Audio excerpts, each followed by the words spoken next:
Welcome. I'm Ashley Rowland, as you know, one of the founders of the TAA, and this meeting is very special. We don't often host public live events, but today's conversation felt too valuable not to open it up. So we know you could be anywhere in the world, but you're here with us, and we appreciate that. I kind of just quoted Jay-Z there. That was off the fly. Anyway, but before we dive in, I actually want to give a big thank you and a big shout out to one of our sponsors, and that's TPX. So many of our members have done business with TPX over the past year, and they are consistently praised for being easy to work with, helping close deals, and then following through with strong implementations. How do I know this? Well, if you're a TA member, you can actually go to the search bar in the platform, type in TPX or any vendor or any topic for that matter, and you're going to be able to see anytime TPX was mentioned in a shout out, like a win that someone shouted out in the comments in a post. And so you're going to see real feedback and conversations from your peers. TPX has a consistently strong relationship. So thank you for your support. Support from these sponsors is what allows us to host webinars, bring people together in person, and provide resources that help our members grow stronger businesses and serve their customers better. And that's what the TAA exists to do. So with that, I am honored to introduce today's speakers. First, my favorite person in the world, my handsome husband and TA co-founder, Ryan Rowland. And joining him is someone that I've respected and admired in this industry long before the TA even existed, and that is Michael Agri. So Ryan and Michael, I will get off your stage and hand it over to you. All right. Thank you so much for the introduction. And Michael, thank you so much for joining us today. This conversation started months ago. I think it started, you and I were just kind of shooting the shit, and you're like, hey, I want to share something with you. I was looking at my CRM, and I track where all of my revenue comes from. And the TAA is actually becoming a pretty big slice of that pie. And we started kind of continuing that conversation. And by the time you got around to really like totaling up the numbers, it was over $100,000. And that's pretty staggering. I think everybody on this call would probably be pretty thrilled to add another, six figures to their bottom line every year. So let's start there, Michael. How did the TA play a role in this? How did you get to that number? Yeah, so first and foremost, I'm not a big advisory. I'm not a big agent. I'm not one of these president club members. I'm very small, and I just ask a lot of questions. I participate. I listen. I think to me, being a technology advisor is the greatest job on the planet, and I don't think we talk about that enough. And if you're listening to this and you're a technology advisor, you're one of the very rare dinosaurs that was able to make it through and survive, the first 3 years of hell. And I was talking to, Ashley and Ryan this morning, and I think, making it, surviving as a technology advisor, it's akin to swimming across the English Channel, because most folks don't make it. Most folks don't even know how to swim. So I mean, if you're here and you're listening and you're a technology advisor, I mean, you're a very privileged person, in my opinion. When I show up to a client, they look at me, they're like, how in the world did you get this life? And how did you manifest this? Like, this is crazy. You just tell us what to do, and you make all this money and you have fun, and you go on and meet all these other advisors and learn.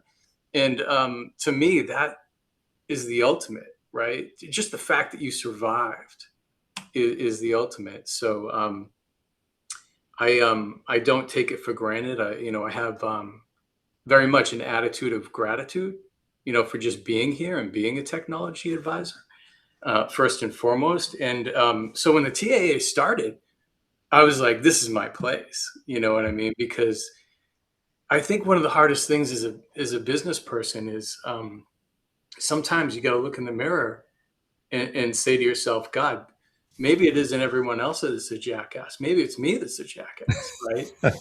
And I think that's a hard thing for us to do. We all think we know it all, but the truth is we don't. And some of the best advice that I've given that's changed my business and changed my life wasn't from a provider, it wasn't from a TSD, wasn't from an engineer, it was from another TA. And so it really all starts there. So that number, $100,000, that's a lot of money, right? That's a big statement. And I kind of cringe when I see like the visual on that, like the LinkedIn advertisement on it, because like it sounds very braggy, and that's not what I'm all about. But I think it's important when there's a resource like the TAA that has been directly that much impactful to my business. I think that, sometimes you got to raise your hand and say, hey, look, there's an opportunity here that I didn't even know existed. It was unintentional. It just happened. And here's kind of how it happened. And the way I came about that number was two big things happened. The first was I was watching a live stream just like this, and I was listening to Columbo Di Salvatore and Lucas Salvage and Mary Tom, and a lot of these folks talk about how they charge their clients for their services. And I had been going like 14 years, as an advisor without charging my clients for UCAS implementations, UCAS management. It was just something that it just never occurred to me. I made enough money on the spiffs, right? So I said, dang it, starting January 1st, I'm charging everyone. And I'm charging them $50 for implementation, and I'm charging them, $7 per device for management. And I just started doing it starting January 1st. And it was just a windfall, like right from the beginning. And, if you do the math, right, on a bad month, like on our worst month, we'll do 100 UCAS users, okay? At $50 per user, that's an additional $60,000 in revenue to my business. And it's actually, it was more than that, right? So that's number one. The second one was from a relationship, Derek Roush, who is another great advisor in Orlando.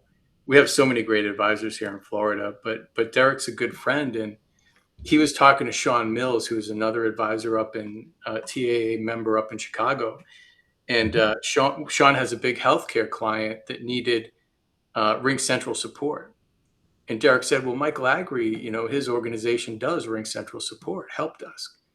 So he set me up with Sean, got in front of the client.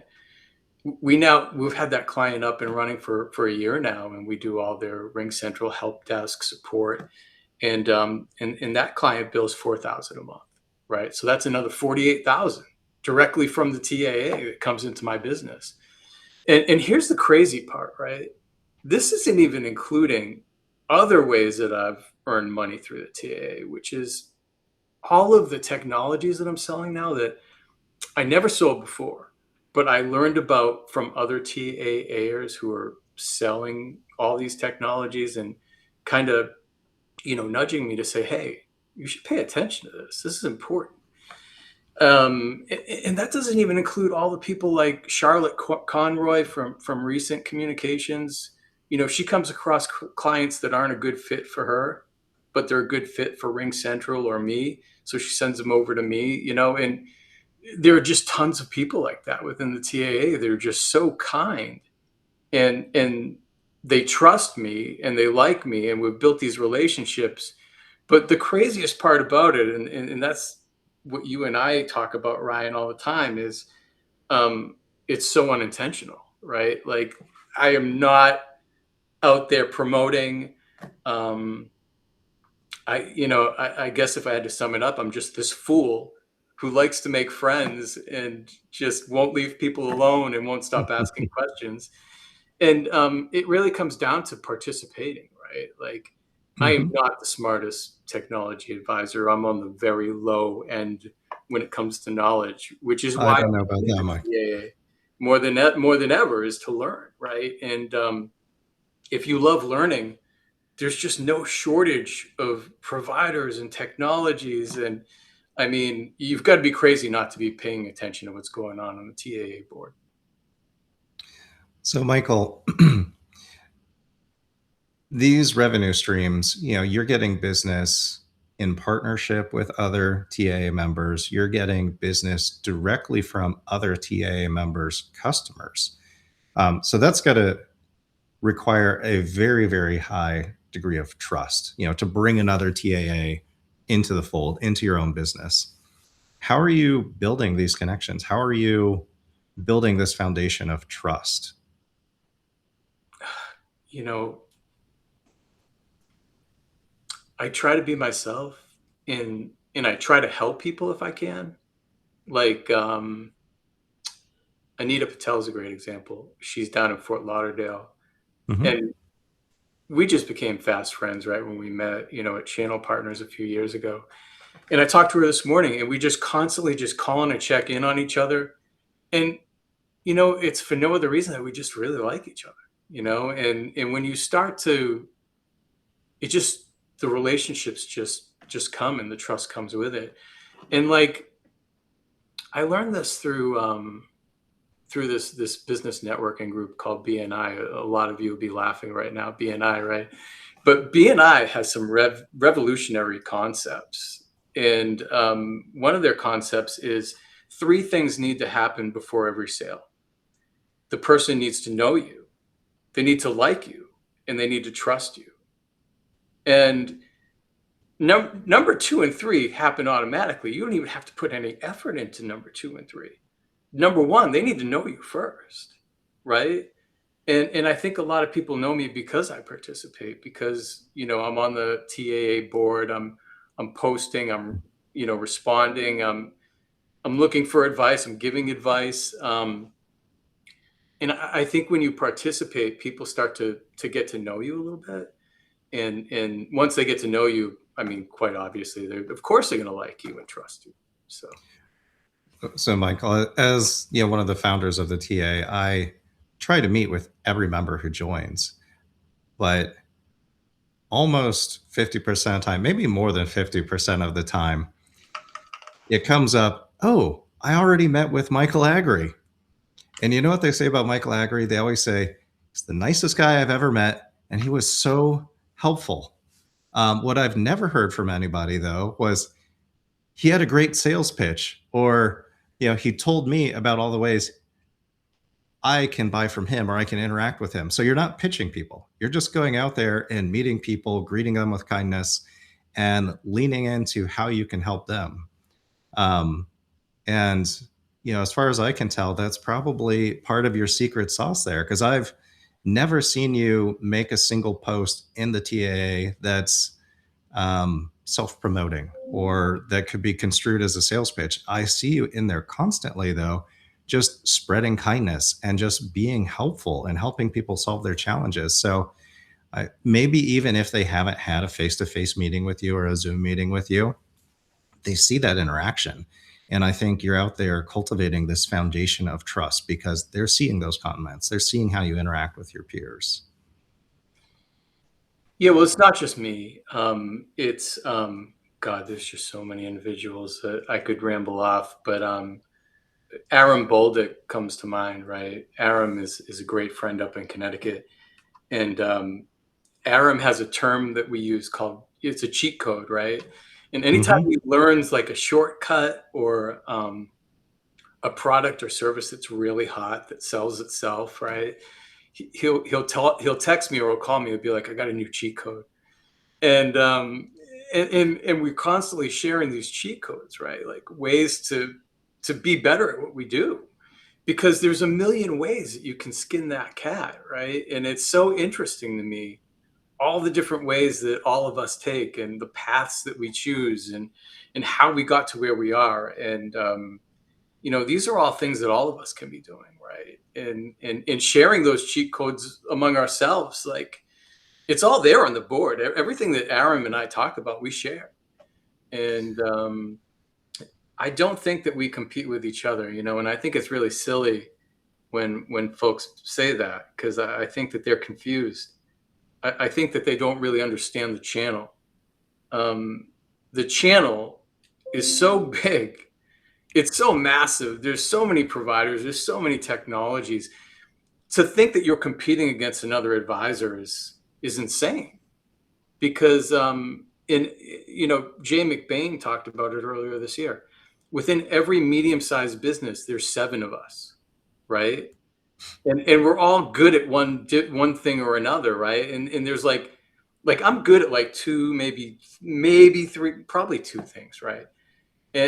But whenever I come across a client that needs cybersecurity or something I'm not good at, I have other advisors I can bring in. And what makes it so amazing is that the TSDs they're already prepared for it. They're like, oh, you want to split it up? How do you want to split it up? 3 ways, 2 ways? So the commissions are already split before you even get started. So I think that in the channel technology advisors, we're collaborating more than we ever have. And I think that's a trend that you're going to continue to see grow exponentially over the next few years. And I think that the TAA is a big reason for that. One of the most rewarding things that has come out of this journey of creating and watching this community grow has been seeing people's mindset shift, because we will get members who come into the TAA and I'll meet with them, and they'll be pretty frank. They're like, hey, I kind of stay to myself. I stay in my swim lane. I might rub shoulders with some other advisors and like trade a couple tips at a show here and there, maybe once a year, but I don't really talk about my business with other advisors, and I don't really want to. And they'll come into the TAA, and I think they see hundreds of their peers just sharing all these cheat codes and sharing their firsthand experiences, and it's somewhat infectious. Like, it's hard not to get swept up in it. And the first time I see them post and start sharing something, and then see those floodgates open and see somebody who was like, I'm just going to lurk and I'm not going to share, start sharing and start connecting. That is probably the single biggest joy I get out of the TA and this entire journey. And meeting people like you, Michael, like you have definitely changed my life. You've changed my business. And going back to that meeting you talked about with Colombo and Lucas, I mean, that fundamentally changed our business too. I had always operated under that, well, the biggest value pitch I have as an advisor is that my services are free. I'll come in, I'll do all of this work for free. And after that meeting, I was in the midst of a large opportunity where I was auditing hundreds of bills across tons of sites across 13 countries. And I'd walked in saying, like, I'm doing this for free. And I went back to that customer and just said, hey, this is, over 100 man hours to do this. And here's the price tag. And they didn't even bat an eye. And I sent out an invoice, for well over $10,000 of time that I would have just given away. And they signed it, paid it. And just hearing it from my peers that, like, no, do this. Your time is valuable. Don't undersell yourself, gave me the confidence to do that. And that fundamentally changed our business as well. And yeah, just hearing those experiences and those cheat codes, it is just astonishing the impact it can make on our business, even for people who've been doing this for a very long time. We'll have people who come in and they're maybe kind of looking at the end of the road. They're kind of maybe starting to look at the options for sunsetting their business, and thinking, I'm going to come in and I'm just going to mentor these young kids and share my wealth of knowledge. And I'll talk with them a few months later and they're like, man, I'm not retiring. I'm fired back up. Like, all these new guys, they've got such creative new ways of approaching their customers and approaching acquisition and how they're running their advisories. I'm fired back up. Like, I'm in this for another 10 years now. And it's cool. It's cool to have those conversations. And sorry, I went off on a little bit of a tangent there, but this is something I'm passionate about. So, Well, I Michael, I think do want you to, brought something up, and yeah. that's the learning part, right? But also, I think just as important is being open-minded, right? Being Mhm. open-minded to say, maybe I'm not the best at this. Maybe there are other people out there that are doing this much better than I'm doing it, much smarter than I'm doing it.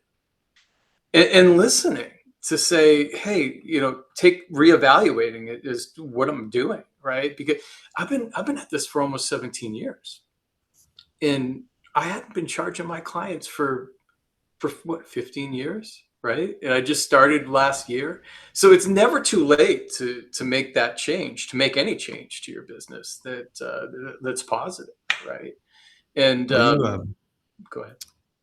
so you had this element of your business. You were doing a lot of volume in UCAS, and I think from our conversations, you had started doing the implementation just so you could guarantee a positive outcome. As we all know, unfortunately, when you do a UCAS implementation and throw it to the throw it over to the vendor to do the implementation, especially on smaller deals, SMB deals, it's kind of a roll of the dice. Maybe you caught the PM on a really bad day and the customer has a bad experience.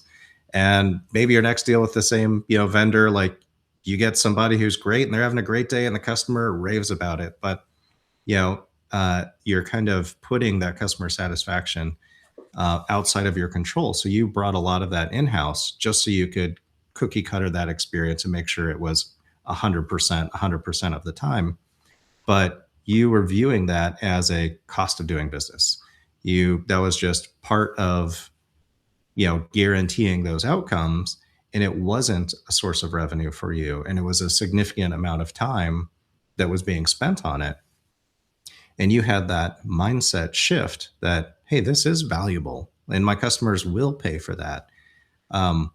What else? Were there other things in your business where, you had kind of a change of heart, or you took a deep look at your business and thought, hey, maybe I am underselling my value here?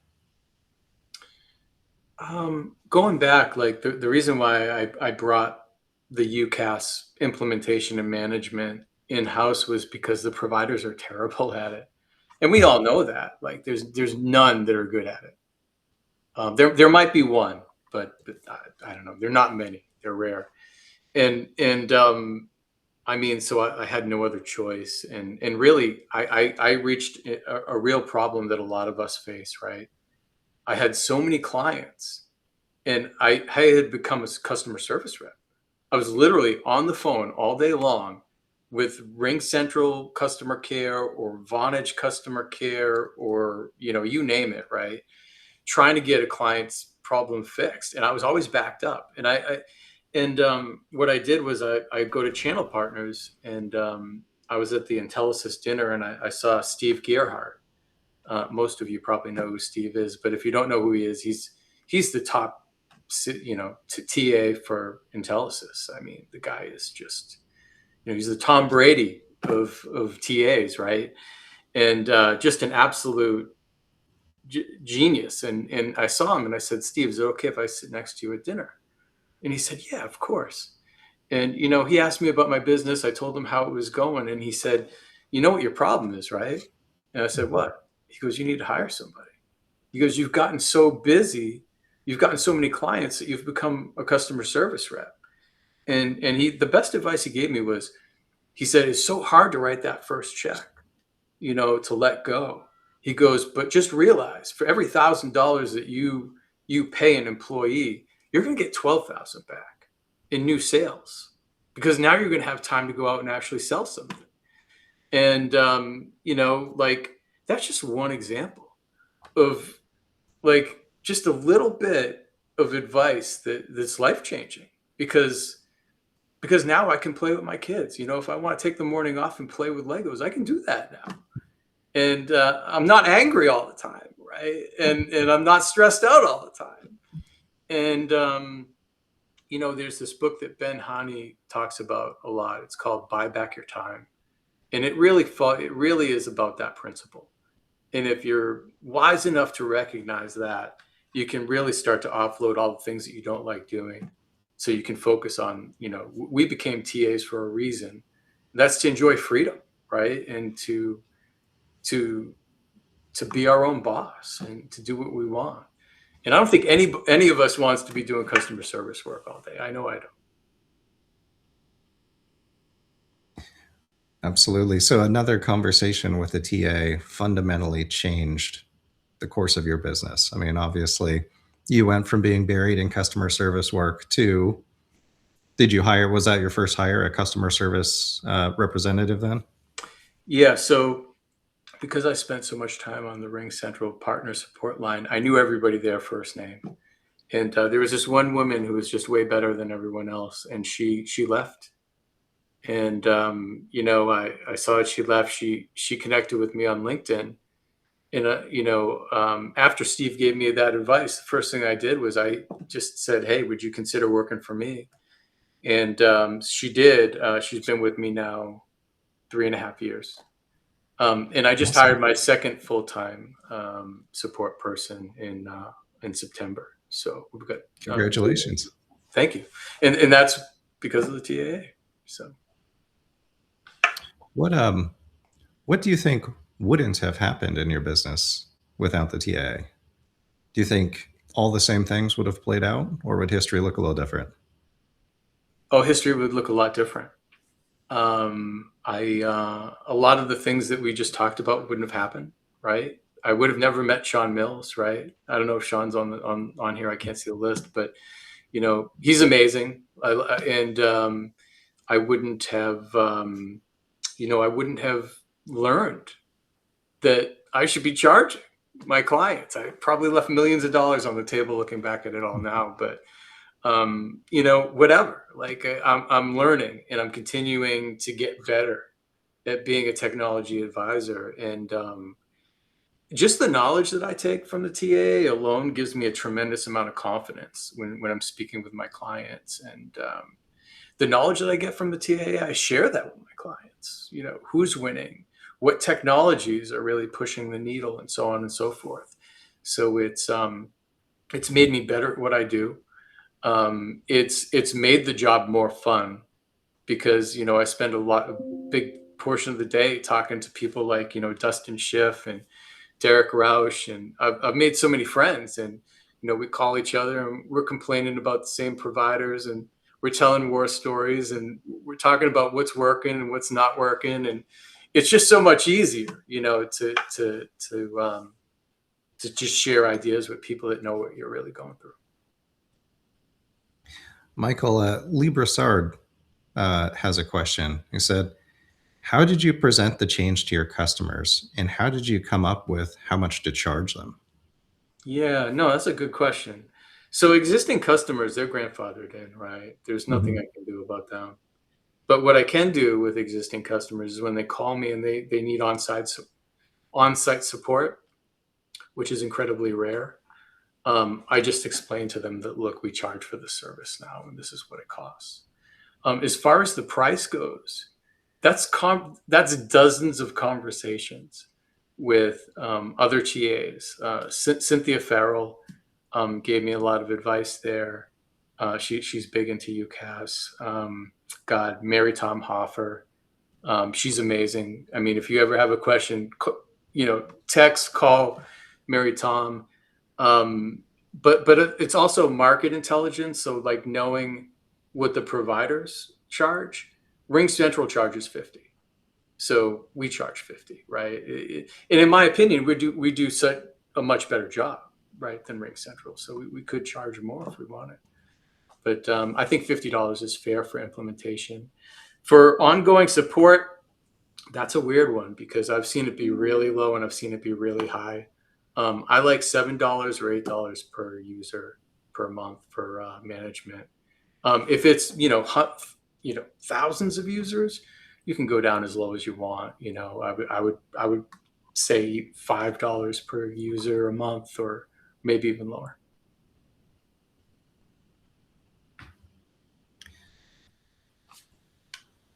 What have you had any pushback since you started, charging for these services? Obviously you're grandfathering in your existing customer base, but as you're talking to prospects and you're talking to new customers, did you initially receive a lot of pushback on charging for these services? How did you overcome that? How did that play out? Well, because on-site support is so rare, I really didn't come across it with my existing customers. But for all my new customers, surprisingly, or maybe unsurprisingly to you, they didn't blink an eye, right? In fact, it's almost like reverse psychology. They almost viewed me as my services as being more valuable, right? Like I was Hmm. creating the in value, right, by not charging them. And they, so I mean, the answer is no, nothing has changed. And I sent out 2 invoices this morning through QuickBooks, and it's incredible, right? Once you start charging, you won't stop. And the other thing is, all my competitors are doing it. Like when I look at the other quotes, they're all charging, right? And so yeah, I mean, silly mistake. But I'm not the only one making that mistake. I know a lot of other folks that are still making that mistake right now. Oh, 100%. I think you hit the nail on the head there with, you were undervaluing your services, and it's totally a client perception thing. Yeah, like what is the value of free? I was hating life and pulling my hair out because we would have significant opportunities, and I'd spend all of this time, auditing their existing bills, looking through their technology, going through their whole tech stack, lining up solutions. And then they would take my homework and either go just negotiate a better rate with the incumbent, or they'd take all my homework and go buy somewhere else. And I was just so upset. Like, I did all of this for free. And then they just turn around and go another direction. Um, and that conversation that you mentioned earlier with Colombo and Lucas was so eye opening to me, because when something is free, there's no value ascribed to it. So they didn't feel like they were taking anything from it. They didn't feel like it was theft because it was free. And as soon as you start putting a monetary value to that service, they start looking at it as being much more valuable, as you being much more valuable. Um, and yeah, it was one of those things that just took a long time for me to click as a new business owner. I thought, like, I'm just going to lose all these deals. I'm going to chase these customers away. And the opposite happened. I started winning more deals by charging. And it's such an interesting phenomenon. And you really kind of have to hear it from your peers, from people who are in your shoes, have walked that same journey, and say, no, it's not going to play out that way. Like, this is what's going to happen. And that, I think, emboldens you to take that step, that I probably still would have never taken without this community and without those conversations. We do have another question here. It says, if someone joined the TA today and only did one or two things consistently in the TAA, what would you tell them to focus on first? I mean, the first two that come to mind for me would just be to participate. We have a new member named Ebony Pierce. I think Ebony's on here. She's amazing, and she another fellow Floridian. And my advice to her was just get involved. If you see something interesting, share it with us, right? And if we're Mhm. talking about something, and you can bring some wisdom to the table, please, we're all ears, right? Because I think that's what really makes us all great is the sharing part, right? The sharing of information, what's working, what's not working. It's important. And just my advice would be, don't keep it to yourself. If you find something, anything that I'm doing through the day, or if I find something that is a cheat code, right? I'm posting that on the TAA. I am. I'm not bringing it up on LinkedIn. I'm not gonna share it with the masses. I'm just gonna share it with our team of people that are, because look, I'm sharing everything I can, and everybody else, Ebony's sharing everything she can. And if we're all sharing, I mean, that's when the magic happens, right? So participate for sure. And then second is get to know each other. Like the friendships that I've made through the TAA are just incredible. And those are relationships I'm going to have for the rest of my life. And there's just a lot of really smart people here that I've learned from. And, I think that as business owners, we all want to be surrounded by smarter people, right? They pull us forward. It's like the old adage, like birds of a feather flock together, right? You'll never soar with the eagles if you hang out with a bunch of turkeys. And the TAA is just filled with eagles. So to me, it's, get involved, get to know everybody, and don't be afraid to learn. don't be afraid to participate. I think that's just part of the fun of it. I love it, Michael, and I agree 100%.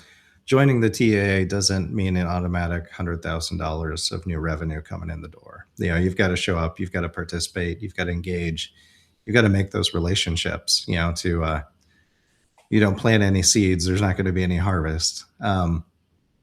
One one thing though that I love about your story, Michael, though, is that it's not unique inside the TAA. Thank you. I'm eternally grateful for you sharing as this story has evolved and culminated in us having this conversation. But there's several other TAA members who've had very similar scenarios where they were inspired by their peers to take a hard look at their business and realize that something that they started doing out of necessity has grown into something of tremendous value. So we have members who have started charging for project management services that they've been doing for 10 plus years at no cost. And now all of a sudden it's a new direct bill revenue item for them. And they're just like, people pay for it and they love it. And we have people who are doing audit services. People had scaled to the point where they had hired teams of people whose jobs are just to go through bills and translate them to plain English just so their larger customers can understand where they're at today.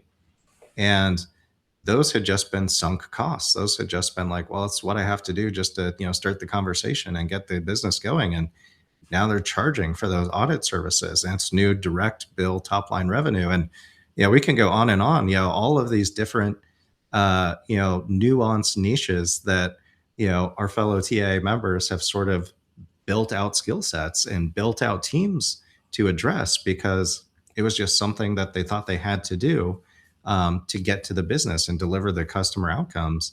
And it's just like watching light bulbs go off all over the place. They're like, ooh, I can invoice for this. And people don't fight it. They appreciate it. And it's just been so cool to see all of that happening every time. I love watching the Celebrate Your Wins thread inside the Technology Advisor Alliance platform. And I love seeing people post any sort of win, but the ones that really make me excited are when people post about a new line of revenue, or something that allowed them to expand their offerings or expand their business or grow their business. Like, that's just really cool, exciting stuff to see in there. And for a lot of us, we'd just be kind of stuck in our ways. We wouldn't be zooming out and really taking that look at our business. Like, what am I viewing as a sunk cost or a waste of time that has value? And I love seeing those evaluations coming. Yeah, I mean, yeah, agreed. And anytime you see people bringing back something positive to their business from this is amazing. So it looks like Adam Myers and Mary Tom have some questions here, so I don't want to miss them.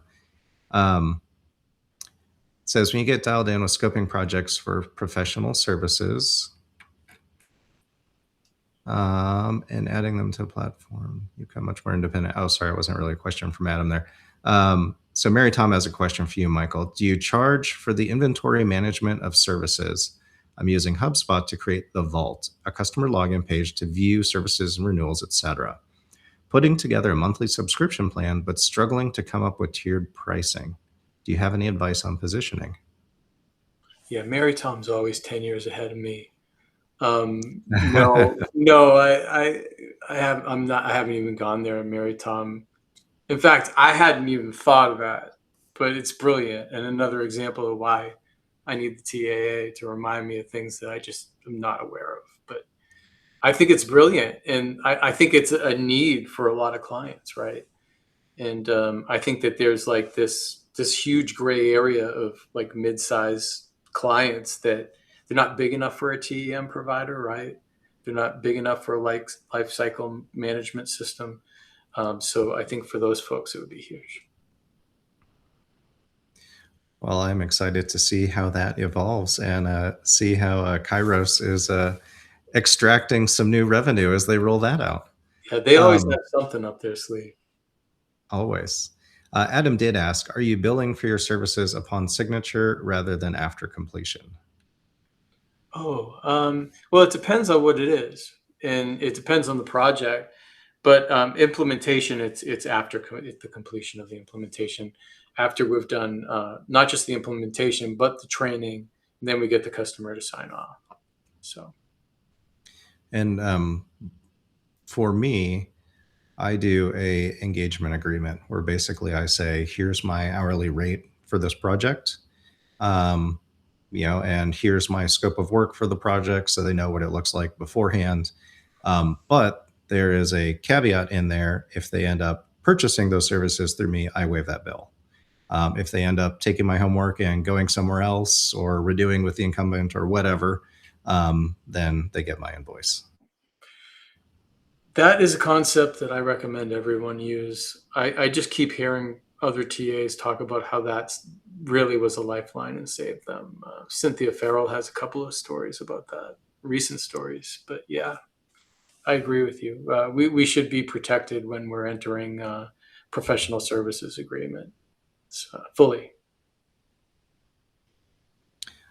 Michael, I ask, if someone watches this, they take your advice and they choose to do nothing with it. What are they choosing instead? What conscious choice are they making? Um, well, I mean, to me, we don't have to participate, right? Mhm. We can go on the board and read what's going on and not to be a part of it. But to me, like participating is kind of the road less chosen, right? And so I think it's more fun. It makes the experience better.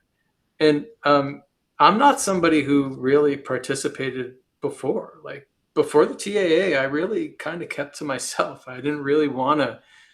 Yeah, I didn't really think I had the time to, participate or get involved or attend events or any of this stuff, right? Um, I really didn't come out of my shell until a little bit after the TAA, and so my advice is, try something new. Example for me would be LinkedIn. Like I never posted anything on LinkedIn until last year, and it was one of these live streams again, where Ashley Rowland and there were quite a few folks that gave us some pretty interesting thoughts and advice, and it woke me up to, hey, maybe this could be beneficial for me, right? So I mean, I've been doing this for a long time, and if you're open to change, you're open to trying new things, I highly recommend it. And if not, it's not the end of the world. The worst thing that can happen is you're going to learn something new. So I feel you there, Michael. With when we started, we had very young children, um, and traveling to events to network with peers was um, something we wanted to do, but it just seemed like the timing very rarely worked out. It was really hard to get to. And we would have the most amazing conversations with fellow TAs. We would get so much out of those events. But then it was just a couple days and then it was over. And I'd always I'll walk away saying, I wish everyone here could have overheard the conversations I had. And I wish I could have overheard the conversations everyone else was having because I know so much valuable information was shared. And that is one thing I do love about the TA. It's just this always on virtual platform. Like everyone gets to participate in those conversations. We get to memorialize them. We get to search through them and participate in them. Um, I do want to make sure we don't miss this question from Edmund because I love this question. I'm so glad he asked it. He says, going to get vulnerable here. We're struggling to find new business. We've done events, cold calling, and everything you can think of. Any golden nuggets on prospecting new business/logos? We understand it takes time and we really need revenue ASAP if we want to make it. yeah. So um, Nicole Waddell, I don't know, I'm not sure if she's on the call, but she was with us at the Sandler Partners Summit in Huntington Beach a few months ago. and we had breakfast with Alan Sandler. And Nicole, she's new to the channel. She's only been in business like 8 months, 7 months at this point. And she asked Alan, she said, "How long will it take for me to survive?" And Alan said 3 years. And I 100% agree with that. I think 3 years is pretty much how long it takes to survive at this, because it takes so long. Hmm. It's insanity how long it takes. I mean, when I started my agency, after 4 months, maybe 5 months, I got my first commission check. It was from Granite Telecom for $5. And my girlfriend, who's my wife now, she was my girlfriend at the time. She said, "I don't think this is going to work." But I knew, like I had friends that had been doing this, and I knew what was to come. But it just takes so dang long. And my advice is this, and I say this to every new TA: wake up every morning like you're going to war, because that's what you're doing. You are literally going to war. You're going to war with everybody that said you wouldn't be able to do it. You're going to war with everyone that didn't believe in you. You're going to war with your former boss, who fired you, or the direct workforce, and really, I mean, to me, what's on the other end of that 3 years is freedom. And that's worth fighting for. I would wake up every day and I would go door to door. Like, my advice to Edmund is throw on like a Spectrum polo and just go door to door and just say, "Hey, I'm a Spectrum channel partner. What's going on?" And you'll be shocked at how many new opportunities you'll come across in one morning. It's ridiculous. And so, to me, you really got to dig deep and find that fire, that motivation. And it's all about activity, right? So, like, um, all activity is good activity, whether it's over the phone or email. Just focus on that activity, and good things are going to happen. Michael, when you told me that you were walking around knocking doors in a Spectrum polo, that was like a light bulb moment. Yeah, that was definitely a cheat code moment for me, because Ashley and I, we both came from Comcast. We met at Comcast, so that's where our relationship started. And yeah, we would lament like, oh, like we didn't really appreciate just how many doors just open for you when you show up with a big logo on your shirt. Yeah, when you're with Comcast or with your Lumen or Spectrum. Um, and the whole just notion that, yeah, I can totally just go get a Comcast polo from Comcast and start knocking doors and have those doors open again. Um, yeah, that was definitely like an aha cheat code moment for me. It was like, oh yeah, I can sell Comcast, so I can put on the Comcast polo again. Um, but I think your mentality of just looking at every single day like you're going to war is not just good advice, but essential advice, because we were in the same bucket. I mean, we almost didn't make it multiple times, in those first years. It's so hard to get momentum. Um, and there's so many distractions. I mean, that's one of the looking back, that's one of the biggest frustrations I have is you have TSDs and vendors who are constantly join my webinar, come to this dinner, come to this event. And if you don't have a funnel, you should not be going to those webinars and those events. Like those are just distractions. Those are wastes of time. Once you have, enough revenue that your business sustains itself, go start eating the steak dinners, start hobnobbing with the vendors. But, um, you know, that's a mistake I made at the front end, and a mistake I see so many agents making is they think, oh, I need to learn. I need to know about every product under the sun. I need to know about every use case scenario. I need to know about all these compliance issues. Meanwhile, they don't have a single customer in their funnel. So you need to go just focus on green activity, focus on that activity that leads to customer conversations, or leads to getting prospects, returning your emails, and talking to you. Because those first 3 years are brutal. I mean, what's at the other side of that journey is amazing, but yeah, those first 3 years, I think for just about every advisor, are incredibly difficult. I don't know how far along Edmund is. I'm curious, but if he's in the first year or two, start reaching out to all your old clients. Start reaching out to all Mhm. your old past colleagues that you used to work with in the direct sales force. I'm assuming you were a top salesman or salesperson somewhere. Reach out to every contact, like from the past, because I mean that's the one thing I probably wish I did a little bit more of. Because when I did reach out to those people, you'd be shocked at how many of them want to help you succeed. Absolutely. And you never know where they are and where they're going. Yeah, you said 12 That months, was so yeah, I mean, get on LinkedIn, start reaching Yep, out to some old friends, even some old high yep. school, college friends. Hey, you guys, it's Edmund. This is what I'm up to. I mean, those conversations, you'll be shocked at what they can spark. So, Yep. Yeah, I was always surprised by, I'd reach out to people even if they have like a direct role at Lumen still, or, somewhere like that, knowing that, hey, you probably can't work with me in any capacity in your current role. And I was surprised how many people were on that. Well, like, hey, I'm actually taking a director of IT role. I haven't announced it yet, but I'm going to be in an IT buyer role here in a few months. The ball's rolling. Let's talk. It's like, all right, So if you have relationships, heed Michael's advice, reach out, and I would say, go for the low hanging fruit. If you have people who are high alignment, go for them first, but don't discount people because of where they're at currently too, because you never know where they're going to be in 2 or 3 years.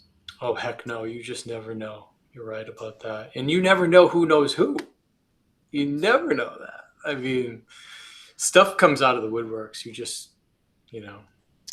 Um, I'm gonna harp on Columbo again too. One piece of advice he gave during one of his live events, I think it was one of the Iron Sharpens Iron sessions that he was hosting, um, was about planting seeds and how it takes typically about 3 years for those seeds to grow. When you reach out to some of those people, they may want to support you, they may want to uh, partner with you, they like working with you, but they may also be in the position where they're like, you know what, Ryan, I like you, I like working with you, but you just started. You've been in business 6 months. I can't gamble on you being around in another 6 months or another 2 years when I need to lean on you.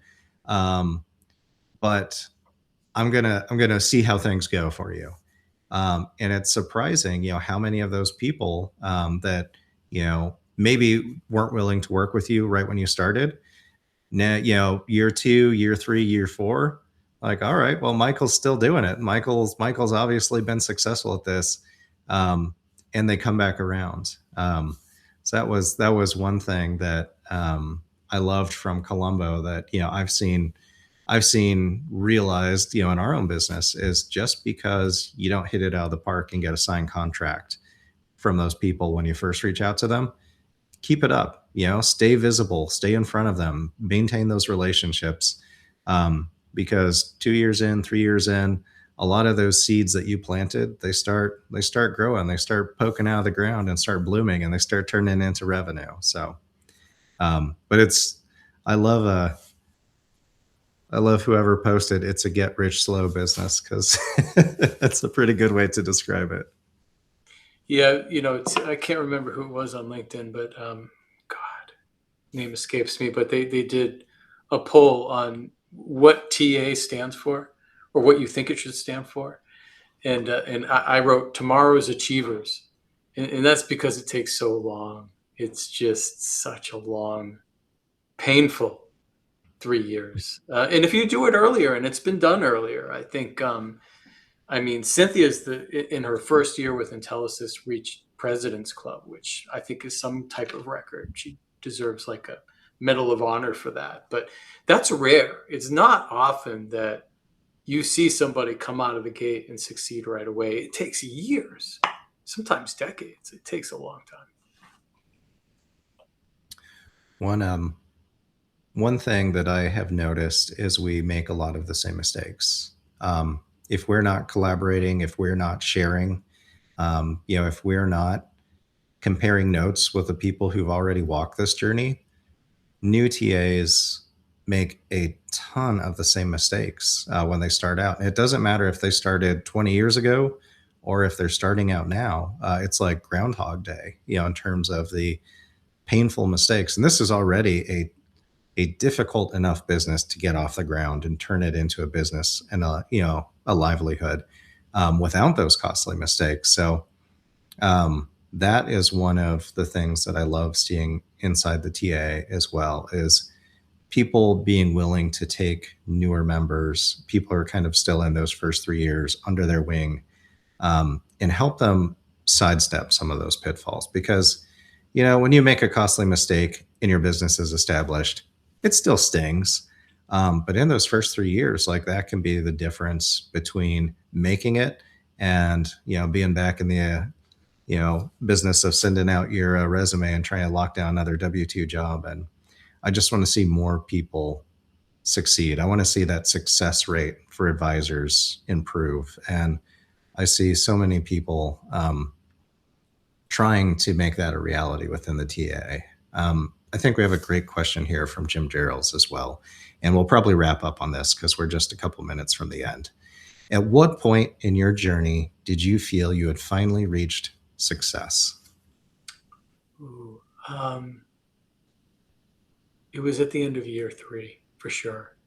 And this was at a time when everyone was telling, this is back in 2009. Everyone was telling me it only takes 18 months to be a technology advisor. And I'll tell you what, after 18 months, I wasn't making any money. And I was starting to fall into that really dark place of self-doubt. I don't know if this is going to work, right? I'm going to have to probably go back and get a real job, which was like the last thing I wanted. To me, like that was like the ultimate failure, right? If I had to go back, with my tail between my legs and get a real job, it just, in my mind, like that wasn't possible, right? And I did everything I could. Like I literally felt like I was going to war every day. And, but, I got really lucky at the middle of my going into my 3rd year. Like I signed up a really big restaurant chain up in New England. And I got their network, all their voice, and the upfront cost. I mean, the spiff was like $60,000. And with that one spiff, I was able to pay off all my credit card debt. We went into huge credit card debt, just trying to stay alive. But yeah, I would say right towards the 3-year mark is where I felt safe. Once you're able to finally pay the bills, to me, that's when I felt like I made it, in my opinion. Awesome. Michael, thank you so much for everything you do for our community inside the TA, for all of our members, and for the channel at large. And thank you so much for being willing to share your story with us today. Oh, my pleasure. And it's been an honor and a real joy being a part of it. So thank you all. Appreciate it. And I appreciate everyone's time. Thank you for joining. And we'll be seeing a lot of you in just a couple weeks. That's right. Our very first ever TAA retreat at sea. It's going to be a great time. Can't wait to see you then, Michael. Sounds good. Bye, guys.